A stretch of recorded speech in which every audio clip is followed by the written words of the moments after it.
ब्रह्मा जी कहते हैं, मुनिवरों, इस प्रकार स्तुति करके राजा ने समस्त कामनाओं को पूर्ण करने वाले सनातन पुरुष जगन्नाथ भगवान वासुदेव को प्रणाम किया और चिंता मग्न होकर पृथ्वी पर कुश और वस्त्र बिछाकर भगवान जी का चिंतन करते हुए वे उसी पर सो गए। सोते समय उनके मन में यही संकल्प था कि सबकी पीड़ा दूर करने वाले देवादि देव भगवान जनार्दन कैसे मुझे प्रत्यक्ष दर्शन देंगे।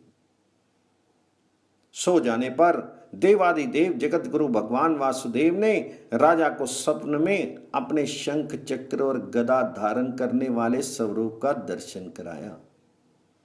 राजा इंद्रदुम्न ने बड़े प्रेम से भगवान जी का दर्शन किया।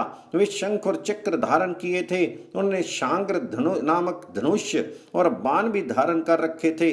उनका स्वरूप प्रलयकालीन सूर्य के समान दीप्यमान हो रहा था। वे प्रज्वलित तेज के विशाल मंडल प्रतीत होते थे। उनका श्रीअंग नीले पुखराज के समान श्याम था। वे गरुड़ के कंधे पर विराजमान थे और उनके 8 भुजाएं शोभा पा रही थी। दर्शन देकर भगवान जी ने उनसे इस प्रकार कहा, राजन, तुम्हें साधुवाद है। तुम्हारे इस दिव्य यज्ञ से, भक्ति से और श्रद्धा से मैं बहुत संतुष्ट हूं। महिपाल, तुम व्यर्थ क्यों सोच में पड़े हो? राजन, ये तो जगत पूज्य सनातनी प्रतिमा है। उसकी प्रतिमा का उपाय तुम्हें बताता हूं। आज की रात बीतने पर निर्मल प्रभात में जब सूर्य उदय हो, उस समय अनेक प्रकार के वृक्षों से शोभित समुद्र के जल प्रांत में जहां तरंगों से प्रेरित महान जल की राशि दिखाई देती है, वहीं एक बहुत बड़ा वृक्ष खड़ा है, जिसका कुछ भाग तो जल में है और कुछ स्थल में है। वह समुद्र की लहरों से आहत होने पर भी कंपित नहीं होता है। तुम हाथ में कुल्हाड़ी लेकर लहरों के बीच में अकेले ही वहां चले जाना। तुम्हें वह वृक्ष दिखाई देगा। मेरे बताए अनुसार उसको पहचान कर निशंक भाव से उस वृक्ष को काट डालना। उसे काटते समय तुम्हें कोई अद्भुत वस्तु दिखाई देगी। उसी से सोच विचार कर तुम दिव्य प्रतिमा का निर्माण करो। मोह में डालने वाली चिंता छोड़ दो। ये कहकर महाभाग श्री हरि अदृश्य हो गए। वह स्वप्न देखकर राजा को बड़ा विस्मय हुआ। उस रात्रि को देखते हुए वे भगवान में मन लगाकर उठ बैठे और वैष्णव मंत्र एवं विष्णु सूक्त का जप करने लगे। प्रातःकाल उठे और भगवत स्मरण करते हुए विधि पूर्वक उन्होंने समुद्र में स्नान किया। फिर ब्राह्मणों को नगर और गांव आदि दान में दे दिए। पूर्वान कृत्य करके समुद्र के तट पर गए। वहां अकेले ही महाराज ने समुद्र की महावेला में प्रवेश किया और उस तेजस्वी महावृक्ष को देखा। वह बहुत ऊंचा था और उससे बड़ी बड़ी जटाएं लटक रही थी। उसे देखकर राजा इंद्रदुम्न बहुत प्रसन्न हुए। उन्होंने तीखे फरसे से उस वृक्ष को काट गिराया और उसके 2 टुकड़े करने का विचार किया। फिर उन्होंने जब काष्ठ का भली भांति निरीक्षण किया, तब एक अद्भुत बात दिखाई दी। विश्वकर्मा और भगवान विष्णु दोनों ब्राह्मण का रूप धरकर वहां पर आए। उनके कंठ में दिव्य हार और शरीर में दिव्य अंगराग शोभा पा रहे थे। वे दोनों अपने तेज से प्रज्वलित हो रहे थे। राजा के पास आकर उन्होंने पूछा, महाराज, आप यहां कौन सा कार्य करेंगे? किस लिए इस वनस्पति को काट गिराया है? उन दोनों की बात सुनकर राजा बहुत प्रसन्न हुए। उन्होंने मीठी वाणी में उत्तर दिया, मैं यहां आदि अंत से रहित देवादि देव जगदीश्वर भगवान विष्णु की आराधना के लिए प्रतिमा बनाना चाहता हूं। इसके लिए स्वयं भगवान जी ने ही मुझे स्वप्न में प्रेरित किया है। राजा की यह बात सुनकर भगवान जगन्नाथ ने हंसकर कहा, महाराज, आपका विचार बड़ा उत्तम है। इसके लिए आपको साधुवाद है। ये भयंकर संसार सागर केले के पत्ते की भांति सारहीन है। इसमें दुख की ही अधिकता है। काम क्रोध इसमें पूर्ण रूप से व्याप्त हैं। इंद्रिय रूपी भंवर और कीचड़ के कारण ये दुष्टर है। नाना प्रकार के सैकड़ों रोग यहाँ भंवर के समान हैं। ये संसार पानी के बुलबुले की भांति क्षण भंगुर है। इसमें रहते हुए जो आपके मन में भगवान विष्णु की आराधना का विचार उत्पन्न हुआ, यह बहुत ही उत्तम है। महाभाग, आइए इस वृक्ष की शीतल छाया में हम दोनों के साथ बैठिए। ये मेरे साथी एक श्रेष्ठ शिल्पी हैं। ये सब प्रकार के शिल्प कर्म में साक्षात विश्वकर्मा के समान निपुण हैं। आप किनारा छोड़कर चले आइए, ये मेरे बताए अनुसार प्रतिमा तैयार करेंगे। ब्राह्मण की बात सुनकर राजा इंद्रधुम्न समुद्र का तट छोड़कर उनके पास चले गए और वृक्ष की शीतल छाया में बैठे। तदंतर ब्राह्मण रूपधारी विश्वात्मा भगवान जी ने शिल्पियों में प्रधान विश्वकर्मा को आज्ञा दी कि तुम प्रतिमा बनाओ। भगवान श्री कृष्ण का रूप परम शांत हो, उनके नेत्र पद्म पत्र के समान विशाल होने चाहिए। वे वक्षस्थल पर श्रीवत्स चिन्ह तथा कौस्तुभ मणि और हाथों में शंख चक्र एवं गदा धारण किए हुए हों। दूसरी प्रतिमा का विग्रह दुग्ध के समान गौर वर्ण हो, उसमें स्वस्तिक का चिन्ह होना चाहिए। वे अपने हाथ में हल धारण किए हुए हो। उनका नाम महाबली अनंत बलराम जी होगा। देवता, दानव, गंधर्व, यक्ष, विद्याधर और नाग कोई भी उनका अंत नहीं जानते, इसलिए वे भगवान अनंत कहलाते हैं। तीसरी प्रतिमा भगवान वासुदेव की बहन सुभद्रा देवी की होगी। उनके शीर का रंग स्वर्ण के समान गौर एवं सुंदर शोभा से युक्त होना चाहिए। उसमें समस्त शुभ लक्षणों का समावेश होना आवश्यक है। भगवान जी का ये वचन सुनकर उत्तम कर्म करने वाले विश्वकर्मा ने तत्काल उत्तम लक्षणों से युक्त प्रतिमाएं तैयार कर दी। पहले उन्होंने बलभद्र जी की मूर्ति बनाई। उनका वर्ण शरत काल के चंद्रमा की भांति श्वेत था। नेत्रों में कुछ कुछ लालिमा थी। उनका शीर विशाल और मस्तक फनाकार होने से विकट जान पड़ता था। वे नील वस्त्र धारण किए बल के अभिमान से उद्दत प्रतीत होते थे। उन्होंने एक कुंडल धारण कर रखा था। उनके हाथों में गदा और मूसल शोभा पाते थे। उनका स्वरूप दिव्य था। द्वितीय विग्रह साक्षात भगवान वासुदेव का था। उनके नेत्र कमल के समान प्रफुल्लित थे। शीर की कांति नील मेघ के समान श्याम थी। उनकी श्याम आभा तीसी के फूलों की से प्रतीत होती थी। बड़े बड़े नेत्र कमल पत्र की उपमा धारण करते थे। शीर पर पीताम्बर शोभा पा रहा था। वक्षस्थल में श्रीवत्स का चिन्ह तथा हाथ में चक्र था। इस प्रकार वे सर्वपापहारी श्री हरि बड़े दिव्य दिखाई देते थे। तीसरी प्रतिमा सुभद्रा की है, जिनके देह की दिव्य कांति सोने की सी दमक रही थी। नेत्र कमल पत्र के समान विशाल थे। उनका अंग विचित्र वस्त्र से आच्छादित था। वे हार और कैयूर आदि विचित्र आभूषणों से शोभित था। गले में रत्न में हार लटक रहा था। इस प्रकार विश्वकर्मा ने उनकी बड़ी रमणीय प्रतिमा बनाई। राजा इंद्रधुम्न ने भी ये बड़ी ही अद्भुत बात देखी। सब प्रतिमाएं एक ही क्षण में बन गई। सभी दो दिव्य वस्त्रों से आच्छादित थी। सबका भांति भांति के रत्नों से श्रृंगार किया गया था और सभी अत्यंत मनोहर एवं समस्त शुभ लक्षणों से संपन्न थी। उन्हें देखकर राजा अत्यंत आश्चर्यमग्न होकर बोले, आप दोनों ब्राह्मण के रूप में साक्षात देवता तो नहीं पधारे हैं। आप दोनों के कर्म अद्भुत हैं। आपके व्यवहार देवताओं के से हैं। निश्चय ही आप मनुष्य नहीं जान पड़ते। आप देवता हैं या मनुष्य, यक्ष हैं अथवा विद्याधर। आप ब्रह्मा और विष्णु तो नहीं हैं। दोनों अश्विनी कुमार तो नहीं हैं। आप माया में रूप से स्थित हैं। अतः आपके यथार्थ स्वरूप को मैं नहीं जानता। अब आप ही दोनों की शरण में आया हूं।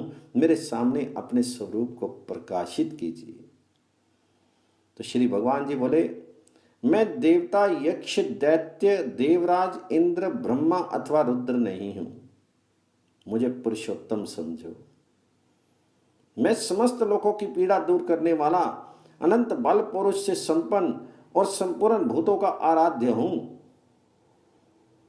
मेरा कभी अंत नहीं होता, जिसका सब शास्त्रों में उल्लेख किया जाता है, वेदांत ग्रंथों में वर्णन मिलता है, जिसे योगी जन ज्ञान गम्य और वासुदेव कहते हैं। वे परमात्मा मैं ही हूं।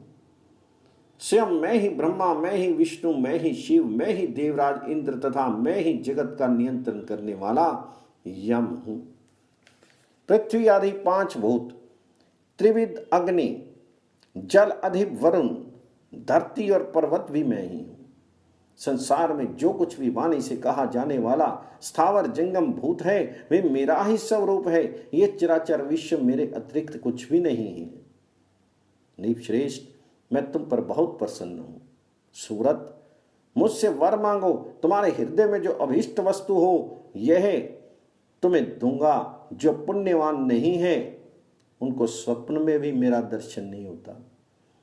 तुम्हारी तो मुझ में दृढ़ भक्ति है, इसलिए तुमने मेरा प्रत्यक्ष दर्शन किया है। भगवान वासुदेव का ये वचन सुनकर राजा के शीर में रोमांच हो आया। वे इस प्रकार स्तोत्र गान करने लगे। लक्ष्मीकांत, आपको नमस्कार है। श्रीपते, आपके दिव्य विग्रह पर पीत वस्त्र शोभा पाता है। आप लक्ष्मी प्रदान करने वाले और लक्ष्मी के स्वामी हैं। श्रीनिवास, आप लक्ष्मी के धाम हैं, आपको नमस्कार है। आप आदि पुरुष, ईशान, सबके ईश्वर, सब और मुख वाले, निष्कल एवं सनातन परम देव हैं, आपको मेरा प्रणाम है। आप शब्द और गुणों से अतीत, भाव और अभाव से रहित, निर्लेप, निर्गुण, सूक्ष्म, सर्वज्ञ तथा सबके रक्षक हैं। आपका स्वरूप वर्षा काल के मेघ के समान श्याम है। आप गौ तथा ब्राह्मणों के हित में संलग्न रहते हैं, सबकी रक्षा करते हैं, सर्वत्र व्यापक और सबको उत्पन्न करने वाले हैं। आप शंख, चक्र, गदा और मूसल धारण करने वाले देवता हैं।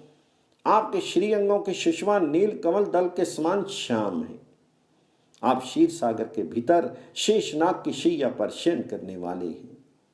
इंद्रियों के नियंता, सर्वपापहारी श्री हरि हैं, आपको नमस्कार करता हूं। आप देव देवेश्वर, वरदाता, व्यापक, सर्वलोकेश्वर, मोक्ष के साधक तथा अविनाशी भगवान विष्णु हैं, आपको पुनः मेरा प्रणाम है। इस प्रकार भगवान जी का स्तवन करके राजा ने हाथ जोड़कर प्रणाम किया और धरती पर मस्तक टेक कर कहा, नाथ, यदि आप मुझ पर प्रसन्न हैं तो मैं ये उत्तम वर मांगता हूं। देवता, असुर, गंधर्व, यक्ष, राक्षस, महानाग, सिद्ध, विद्याधर, साध्य, किन्नर, गोहक, महाभाग, ऋषि, नाना शास्त्रों के प्रवीण विद्वान, सन्यासी, योगी, वेद तत्व का विचार करने वाले तथा अन्याय मोक्ष मार्ग के ज्ञाता, मनीषी पुरुष जिस निर्गुण, निर्मल एवं शांत परम पद का ध्यान करते हैं, उस परम दुर्लभ पद को मैं आपके प्रसाद से प्राप्त करना चाहता हूं। तो भगवान जी बोले, राजन, तुम्हारा कल्याण हो, सब कुछ तुम्हारी इच्छा के अनुसार होगा। मेरे प्रसाद से तुम्हें अभिलक्षित वस्तु की प्राप्ति होगी। नृपश्रेष्ठ, तुम 10,900 वर्षों तक अपने अखंड साम्राज्य का उपभोग करोगे। इसके बाद उस दिव्य पद को प्राप्त होगे जो देवता और असुरों के लिए भी दुर्लभ है, जिसे पाकर सब मनोरथ पूर्ण हो जाते हैं, जो शांत, गूढ़, अव्यक्त, अव्यय, पर से भी पर, सूक्ष्म, निर्लेप, निष्कल, ध्रुव, चिंता और शोक से मुक्त और कार्य और करण से वर्जित गे नामक परम पद है, उसका तुम्हें साक्षात्कार कराऊंगा। उस परम आनंदमय पद को पाकर तुम परम पद मोक्ष को प्राप्त हो जाओगे।